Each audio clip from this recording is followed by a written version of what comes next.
What is up, down, and sideways? All you absolutely stunning individuals. Welcome to another episode of League Online. We are into part 2 of our World Championship top 20 player rankings. We're going 10 to 1, the biggest of boys in this one. And spoilers, the top 10 is made up of 3 teams entirely. And before we dive right in, got to talk about a guy who probably should have been on this list. Maybe not in the top 10, but at least in the top 20. And that is Scout for LNG, who is, of course, surrounded by drama right now. First, he's not going to be going. Then Yagao is going to sub in. But now both him and even Ruler are throwing some money to deal with this legal situation with EDG and the travel ban for him. So we might still be getting Scout at the World Championship. And if that were to be the case, you'd probably slot him as that number 4 mid laner behind guys who, of course, we've already touched on a little bit. And the top 3 mid laners are all going to be in the top 10 here. But Scout is the guy who would be deserving on this list. But, of course, he's enshrouded by a whole lot of drama. But today, diving into that top 10, it is a continuation. We had Gen G closing out the last list, and now they are starting up the finale list. We're talking about Kiin Sante in the top lane, who he's only played 6 champions. He's played 6 different champions a single time, and then he has 6 Kasante games. That's from the LCK Summer Playoffs. But obviously, he was pretty much the premier, most consistent top laner throughout the majority of 2024. At this point, you can include both splits. And we've got to see him play some traditionally mid lane champions like the Nasus and the Garen. But we've seen Kiin dabble in both sides of the top lane island, that being I'm weak side, playing a tank, just sitting here all by myself with no jungle attention. Still has a massive impact on the game. And we've also seen him play things like AD carries top or slot him on something like the Jax where there's actually a bit of urgency. Maybe Canyon is actually showing some attention to the top side, and that is the Kiin that we have known and loved for the better part of half a decade, being that carry force on the top side. So in this Gen G roster, that was kind of the big question we were going to have with him is, can he play when he's not the guy getting spoon-fed all the resources, getting all the jungle attention? And the answer was a resounding, oh yeah, because he, again, been the premier top laner throughout the entire LCK season, and he will be a massive test for any Western top laner and absolutely will be able to go toe-to-toe with the best of the best within the LPL at this World Championship. So excited to see a whole lot more Kiin. One of the other teams heavily represented in that top 10. And the highest ranking support on this list, it's not Lehens, it's not Kyria, it's your boy Hanwha Life Delight, who continues to be an absolute treat. The biggest glow up that a bro member has ever had. Now you can combine Umpty coming over, representing at the World Championship. We got a couple of bro members, but Delight is the engage king when it comes to LCK supports. And, obviously his time on Gen G, he was a Rakan menace against both T1 and pretty much everyone else in the LCK. That was near perma-banned against him. He's sporting a 17 KDA, by the way, on 3 Rakan games in the LCK playoffs. But 9 different champions this dude was ripping out, and he looked pretty damn good on all of them. Pretty much all engages. There's no ranged champions to be had. I think he played a single Bard game, which is also an engaged champion. But he is the ultimate go button, and he, alongside Peanut, obviously had that inherent synergy from their times on Gen G. Absolutely, it has translated over to Hanwha Life now winning their first title, and those are the key pieces for it. But Delight, there's too many champions to even try and ban this guy out. You can talk about the Rakan, you can talk about the Rel, but there's so many other picks in this meta right now. It's perfect for him because you don't have to play these enchanters. This isn't the sit back and let your AD carry take over the game, just worry about laning phase. This is perma-shove your wave and get the heck out of there. Leave Viper alone to 1v2 or farm on his own, because Delight has bigger fish to fry and other people to catch around the map, and he's done that time and time again. 100% of the games in the playoffs, he was ahead in gold, XP, and CS. Like, dominating in terms of let's push to level 5 or push to ultis and then get out of here and take over the map. That's been his strong suit, and he will be the support to watch, if you're asking me, come around this World Championship. So very excited to see the spirit of the bros hitting the Rift at World. First AD carry on this list to talk about, but there's been some pretty good AD carries. You know, we were highlighting Pays already, but now we're jumping over to the LPL. It's hunting season, but not for Elk. The Elk are the ones that are hunting you. Just another incredible playoff run out of Elk, where he's turning around 2v2s or 1v1s that he has absolutely no business running. Over a 10.0 KDA. Obviously, it helps when your team's going 9-1. But, you know, Ziggs being the main talk of the town when it comes to bot laners in this current meta. Elk was pretty good on it, pretty fine on the Ziggs. But, of course, like any of the other highly mechanically intensive AD carries around the globe, you don't want to see him on Ziggs. You want to see him on some of these carries that he can take over games, and we're going to get more of that 100%. Getting a Jhin pentakill in the finals, getting Jhin 2v2s in the bot lane. Probably the best Jhin we saw in the entirety of the summer split. Probably only Guma is a guy in that conversation, but doesn't matter what the meta is, he just steps up and is able to perform. He is the ultimate and most reliable member of BLG. I say reliable. You could talk about Knight and Bin potentially having higher highs, but it's very rare that you're talking about Elk messing up or having a bad game, getting caught out randomly where in a place that he shouldn't be. He is time and time again Mr. Consistent and guy you can call on to be putting out the damage in the late game. As soon as he's 2 or 3 items, he's terrifying, he's confident, and he shies away from nobody. You remember there was that moment in the rivalry against JDG where Elk was obliterating everybody on the planet except for Ruler. And Ruler had his number throughout all of 2023. But guess what? There's no Ruler at this World Championship. So it's time for Elk to pop off with the BLG boys, fresh off of their absolute domination over in the LPL.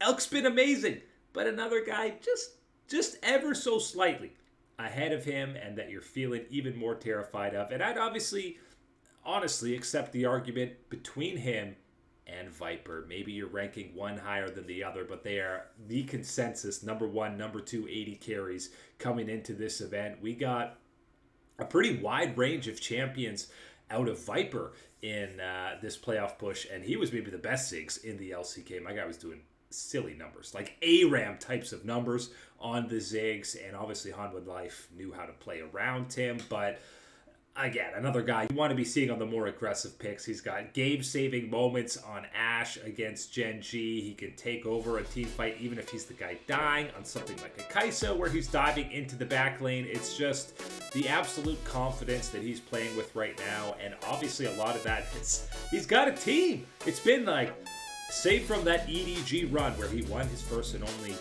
World Championship, it feels like he's so often been on rosters where he has to shoulder the bulk of the carrying, and maybe he's not playing at his highest level because he feels like he has to do more. But now on this Hanwha roster, he can sit back a little bit because we've got some psychopaths like Peanut and Delight, and even Zeka at times, who are taking a whole lot of attention, and he can just sit back and wait for his moments. And when he pulls the trigger, you know that Viper is a guy who, at the very least, he's going 1-for-1 with the most key member on that opposition. So he has been unbelievably reliable, even though his laning numbers aren't quite there. You contrast that with what we were talking about Delight. He's constantly ahead. I feel like a lot of that is because Delight is leaving early to go roam, to go help other lanes, and Viper is left to just sit back and cook a little bit and wait till he scales up and gets a couple of items. So less emphasis on his laning phase, but it doesn't matter because this guy, Hanwha Life, is going to go out of their way to find him CS around the map because they know how terrifying a carry threat Viper will be at any given point in any game on any champion. Bonus for him is when his mid laner, that is Zeka from Hanwha Life, is playing at, let's call it a Worlds 2022 type of form, where, he is taking numbers, taking names, going down Faker, going down Chovy. That incredible gauntlet of mid laners he ran through in 2022. Had a smaller version of it here in the LCK playoffs, but you heard, I think it was Atlas on one of the casts, one of his Yone games against T1. Maybe the best individual game that we've seen out of Zeka. And we've seen some absolute gems on that pick, or on multiple picks. But the Smolder, obviously, he was undefeated on. Had half the wins in playoffs on Smolder, and he had like a 22 KDA on it. So the most comfortable looking Smolder player in the LCK. But the level up throughout these playoffs was absolutely astronomical, completely taking games over, 1v1ing Chovy on Chovy picks like Tristana, and right alongside Delight, completely taking over team fights and finding perfect engages on Yone. Yone's another pick, kind of like the Ziggs in the bot lane that we've seen so many people playing it to such varying degrees of levels. Zhao Hu's had some rough Yone moments. Faker hasn't looked comfortable on Yone. BDD's looked amazing on it, and Zeka has looked absolutely incredible on it. Specifically those ultis and just beating out all kinds of damage, dancing at low health, which is the specialty on that Yone pick. But as soon as we transition maybe away from these AD carries mid, I know I was just highlighting and praising how amazing Zeka is on Smolder, but as soon as we're pivoting back into some of these mages, maybe opens up the opportunity for some of these more mid lane melee champions, we know and love that form of Zeka playing out. But he has been an absolute menace and one of the key cogs as to why Hanwha Life had such a glow up, level up in playoffs to capture their first LCK title. It is Zeka playing in that World Championship form. Last time he came in as a 4th seeded underdog. Now he's coming in as a top seed with some expectations. We'll just see if he can live up to those expectations. It helps to have a savvy veteran presence like a general or Capitan in Peanut in the jungle for Hanwha, who obviously final boss energy now, as you saw in a lot of the teasers for these LCK finals. But man, this guy is timeless. So many different metas, and even when people are still playing all these AP carry junglers, he just steps away. He played a couple Zyra games, but other than that, we're talking the patented Vi pick out of Peanut, Sejuani, Poppy, Maokai, Ivern. These are basically timeless in any meta. And again, if AD carries are moving away from the mid lane, Ziggs bot is falling away, I feel like that's going to have a huge impact on these AP junglers. I imagine we'll be seeing less Brand, less Zyra, maybe even less Lilia, which means Peanut is going to be fully unlocked. And we've seen multiple times just his pathing, his control of the early game is absolutely terrifying. And Peanut is at his absolute best when he has strong lanes across the board. We saw that on Genji. We're seeing that on Hanwha Life. We saw that, you can go way back to Rock's Tigers, when he has the freedom to basically be in a 1v1 matchup against the opposing jungler. He's styling on him. He's absolutely embarrassing them more often than not. Even on picks like a Maokai, he can dominate in the early game. He don't need those AP carry junglers to have such an impact, but unbelievable that this dude is still at such a high level. I feel like people have said he's washed multiple times throughout his career. The transition into an entire new roster with Hanwha Life, even though he's familiar with Doran and Delight.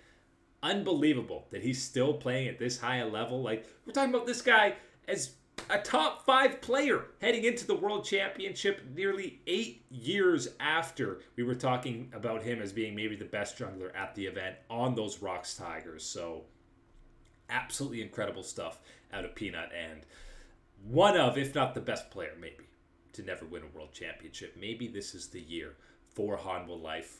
There are some teams standing in the way of Hanwha as we move into that top 4. The final top laner on this list, of course, it's Giga Bin in the top lane, and maybe the most exciting, surprising, polarizing thing about Bin is I feel like he hasn't even needed to be called on in a full capacity.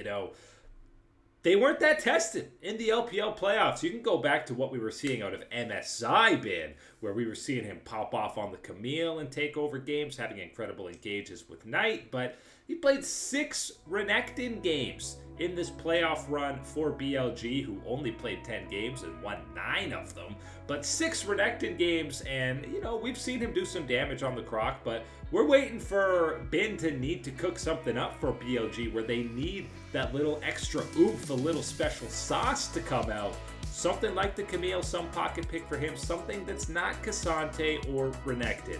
That's what we need to see out of him, because there's no question when he gets to go on to some of these comfort picks, some of these more carry-oriented top laners, he's the best top laner in the world. We've been saying that now since the Suning era, where he went to that world championship, but it really feels like he's got all the tools, all the roster around him with this BLG squad, where he's able to be fully unlocked, especially now with that built-in synergy with Wei. Obviously played together on RNG a while ago, but he has had a lot of emphasis on giving the top lane some attention when he's on an urgent pick. Even the Croc, you want to get ahead early so he's not useless, but Bin, once he's fully unlocked, then you're getting the absolute kick of Bin. Feel like we haven't even needed to see him. He's been waiting, chained down in the LPL, but you best believe he's going to be unlocked at this year's World Championship. One of the most unlocked dudes at international events, who gets a level up, who gets a glow up, is Mr. Canyon. That's a World Finals MVP level jungler, the highest jungler on this list. He has fitted seamlessly with Gen G, kind of been the opposite of Peanut, at least in the regular season, where you talk about this dude was playing as many AP carry junglers as he could. But now as the playoffs rolled around, we got 5 Skarner games out of Canyon, and I mean, truthfully, probably the best Skarner performances that we've seen worldwide, definitely at least in the jungle. He was actually able to take over, and how many times were we getting at least minimum a 2-man ulti coming out of him? The CC lock was absolutely disgusting, and we will always have the option for Canyon to pull out a Nidalee pick or some other pocket pick. It's easy to guarantee, whether it's a Nidalee, a Kha'Zix, a Kiin, in some elimination or important match in a best-of-5 series, you know that he's good for one of these pocket picks to not only come out, but we never see him pick one of these and go, oh man, he had no impact, that was useless. It's always the focal point of a game. He completely takes over the game, wins it for your squad, and then that champion has to be banned in the next one. But this guy is the ultimate tinkerer when it comes to the meta, and really Peanut is the only guy you can talk about being at his level and being able to not get embarrassed in the early game. And go back in the history of LCK, Canyon's even done it to Peanut in those head-to-head matchups. So nobody is more terrifying a prospect for an opposing jungler to see waltz into their jungle than Canyon on any champion on the Rift.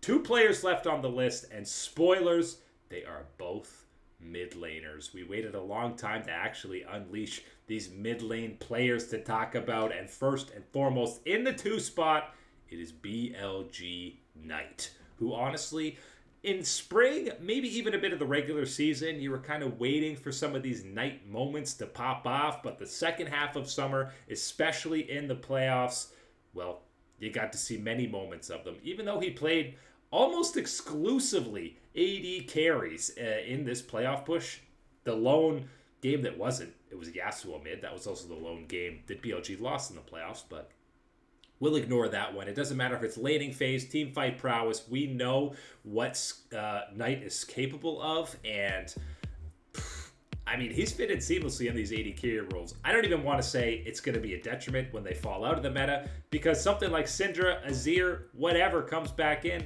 and Knight's amazing at all of those too. So it's just another international event, another time we're highlighting the golden left hand, another guy like Peanut, where you got to say this guy is too good to not have a world championship under his belt. Most of the guys on BLG are too good to not have a world championship under their belt, but you can talk about Knight matching up against any of the LPL, any of the LCK, and that is going to be a marquee matchup in those mid lanes, because He's not shying away from anybody, and you know he's going to be contesting every single CS. He's going to be contesting every single engage, almost taunting, flaunting opposing supports, tanks, whoever is engaging to try and engage on him, because you know he's going to weasel his way out of it, either with a juke or a perfect level of positioning. We've seen that time and time again.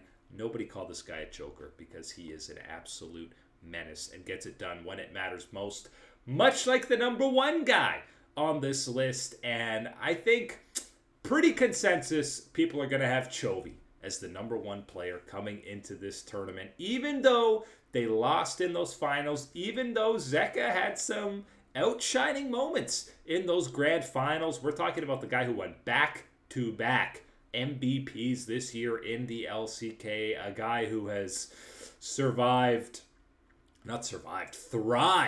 in this AD carry meta and thrived in the mage meta. He's kind of how we used to speak about Faker, where as soon as there's a new champion released or in the meta, who's the fastest one to pick it up? It used to always be Faker, but the last couple of years, it's been Chovy to pick it up immediately and basically become the best at it as well. You've heard him talk about it multiple times. Early in his career, he used to just be there, ready to dominate the laning phase. You know, the Church of Chovy, Lane Kingdom is stuff we still talk about because he's still the premier laner. But now it's all about the team, how he can get involved, how he can push his lane and then roam. He's kind of evolved his game to where he's perfected a lot of it, to be honest. There's a reason all these other mid laners are talking about Chovy, whether they're pro players, streamers. He's the bots that they're watching. It's akin to Uzi when he was at his peak, and all the other AD carriers were saying, Uzi's how I watch. I don't understand how he's able to do the things that he does. Well, now that has just completely pivoted over to Chovy. How many games? I mean, they didn't need to steal games this split because Gen G was so unbelievably dominant, but anytime they're at a deficit, you can bank on Chovy finding an angle, finding a play on pretty much any champion that he can get the team back into the game, get rid of a gold deficit, and all of a sudden, Gen G's are winning a game that they had absolutely no business winning. So attend the sermon for the Church of Chovy, as he's the number one top dog heading into Worlds. But that is it today for League Unlocked. My name is Eric. Thank you to all you beautiful people for hanging out as always, and we will catch you on that flippity flip.